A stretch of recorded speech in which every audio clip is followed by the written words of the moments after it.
各位朋友，中国的央视罕见的对外说日本又要对中国开战了啊！这个信号可不同寻常啊，朋友们。央视新闻说，明天是东京审判正式开庭80周年的日子，1946年5月3号开庭到1948年11月12号宣判。这场世纪审判中，11国的法官海量的铁证昭示了日本军国主义的累累罪行，确定了战后的国际秩序和平底线。而近年来，日本一直背弃战后的承诺，不断的在危险的边缘试探。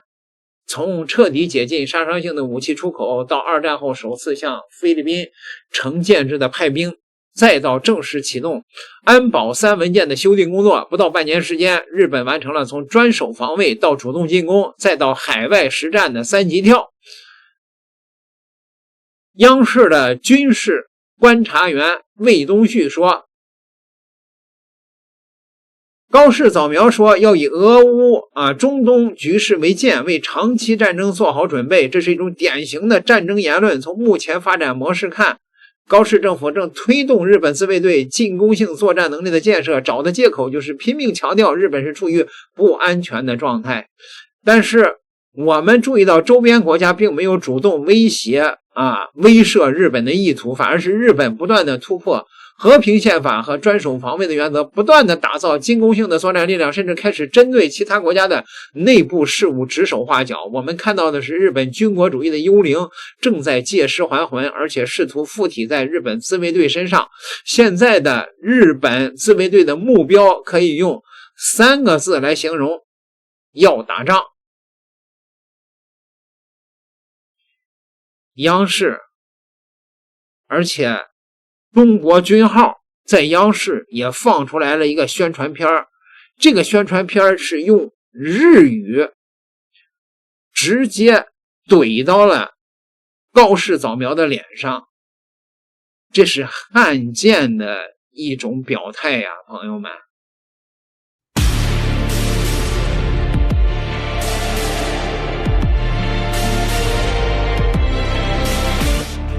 開催総選挙で右翼の網戸を広げ、法理を踏みにじり会見論議を高校、侵略の罪を今年降伏しがをこすり、存立危機を妄言し政策すべてを縛る。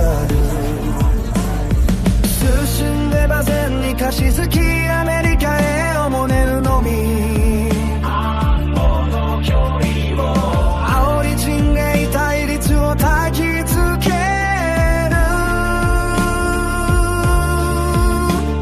終焉諸国を敵に回し孤立の窮地に陥り、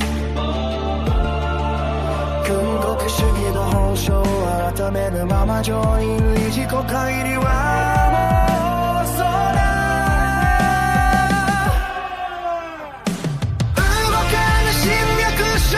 拠が目の前でも謝罪はせず、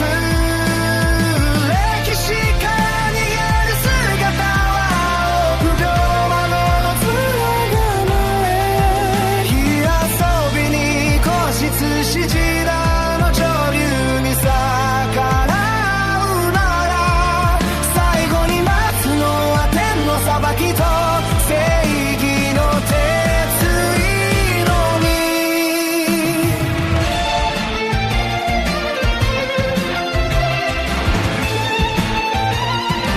撃艇メリをよそめに軍事費は過去最大、長射程ミサイル配で戦防衛は笑い物、嫌味に雑所兵器の輸出規制を骨抜きにし、火器武装論を飛び交わせ軍事の経過を加速する。インフレ沈められず財政の明日を食いつぶし、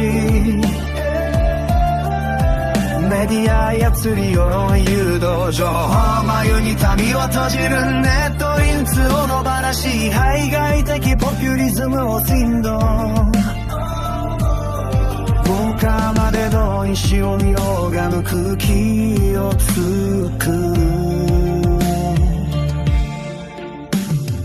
動かぬ侵略証拠が目の前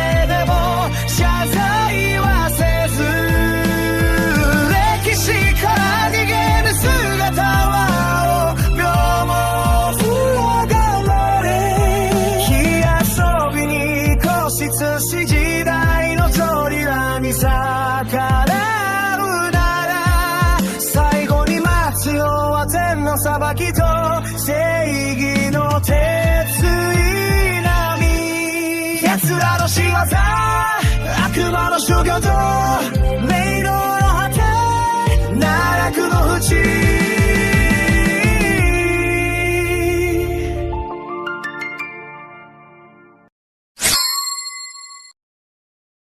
日本是不是又准备开战了？别以为这是危言耸听，当霍尔木兹海峡一封，日本人几乎被卡断气，国内能源账单暴涨，日元跌成狗，防卫预算冲到9万亿日元的历史新高，老百姓的饭桌上却越来越寒酸。而另一边，高市早苗跟特朗普眉来眼去，喊着要搞对敌基地攻击能力，俨然一副日本社会全面失控的架势。这个关口，一个不得不让人警醒的问题随之浮出水面。那个曾经号称与其坐以待毙，不如奋起一搏的赌徒，会再一次效仿1941年吗？要回答日本会不会再封一次，得先弄明白他上一次是怎么封的。1941年那会儿，日本已经在中国战场耗了4年，陆军主力全现在中国，每天烧钱烧粮烧人命。问题是日本是个资源穷鬼，石油、钢铁、橡胶全得靠进口，80%以上的石油从美国买。美国人也精明，看着日本在亚洲撒野，1941年7月直接祭出石油禁运，这一招打在7寸上。当时日本海军军令部总长永野修身说了句大实话，没有石油作为支撑，联合舰队就是一堆废铁。日本的算盘打得噼啪响，要么低头认怂从中国撤军，但这不可能，要么南下抢河属东印度的油田，可那里是美英的地盘，要抢就得先干翻美国太平洋舰队，这就是日本面临的死局。不抢油撑不下去，抢油就得跟美国干，而美国的工业实力是啥水平？1941年美国 GDP 是日本的 5.3 倍，粗钢产量6700万吨是日本的13倍，石油产量 1.91 亿吨，日本本土加殖民地才180万吨，但那又如何？日本压根儿没得选。东条英机说了句名言，与其坐以待毙，不如在国力尚存之时断然奋起，寻找死里求生之路。说白了就是反正横竖都是死，不如赌一把，赢了血赚，输了拉倒。结果日本赢了一场战役，却输掉了整个未来。珍珠港那2小时打得漂亮，可美国人转头就造了100多艘航母，日本沉一艘少一艘，最后被反推到家门口。今天的日本又被逼到墙角了吗？84年后的今天，日本的处境似乎又回到了1941年。先说经济这块，日本是个资源穷鬼，这事儿84年了也没变。2026年开年，地缘冲突一升级，全球大宗商品价格直接起飞，日本能源进口账单同比涨了 15% 以上，日元更惨，汇率被按在地上摩擦，进口通胀一波接一波往老百姓头上砸，工资实际上根本没转化成实际购买力，中小企业该倒闭还是倒闭。军事这块，日本2026年的防卫预算冲到 9.04 万亿日元，连续14年增长，创历史新高。花钱的大头是对敌基地攻击能力，说白了就是远程打击能力。12式反舰导弹要改，射程拉到1000公里以上，能从陆海空3个平台发射，潜艇也要改成能发射导弹的进攻型平台。还买了美国的战斧巡航导弹 F-35 和 F-15， 这战机上也要挂远程导弹。这还没完，高超音速武器要搞，太空作战力量要建，无人化作战体系要搭，西南诸岛要重兵部署，指挥机构也改了，先设了统合作战司令部，摆明了是在为有事做准备。这一幕可太让人熟悉了。1941年那会儿，日本也是这么讲的，先发制人，把对手打懵，然后趁乱抢资源。只不过当年抢的是石油，现在抢的是战略空间。但问题来了，就算处境像，历史就一定会重演吗？也说不准。1941年，日本是被美国一步步逼到墙角的，石油禁运，资产冻结，赫尔备忘录要求日本从中国全面撤军。在东条英机他们眼里，这是永久的经济奴役，是最后通牒，他们觉得没退路了，才赌那一把。今天的日本不一样，是主动往上凑的。高市早苗3月19日要跟特朗普开首脑会谈，商量签行动计划，搞重要矿产采购联盟，针对中国稀土加征关税。可问题是，稀土这玩意儿，中国掌握着全球70%的产量，90%以上的精炼产能。日本想摆脱依赖没问题。南鸟岛海底发现了稀土泥，探测船地球号已经采出样品了，但有个小问题，最快要2028年才能做经济性评估，远水解不了近渴。眼下日本的稀土还给从中国买，你一边买着人家的货，一边琢磨着加人家的关税，这叫端起碗来吃肉，放下筷子骂娘。更关键的是，这种砸锅不是被逼的，是主动的，是为了表忠心，是为了证明我是美国最铁的盟友。1941年那会儿，日本虽然疯了，但他知道自己为啥疯，不抢油就得死。今天日本这种疯更像是一种表演性疯狂，我要让美国看见我很硬，我要让周边看见我不好惹，我要让国内看见我在守卫国家。可问题是，表演多了，容易演着演着就当真了。9万亿日元的防卫预算砸下去，导弹部署到西南诸岛，远程打击能力搞起来，太空作战部队拉起来，这些东西一旦成型，就不是说收就能收的了。到时候万一真擦枪走火，日本是被自己架上去的，还是被美国推上去的，可能连他自己都控制不了。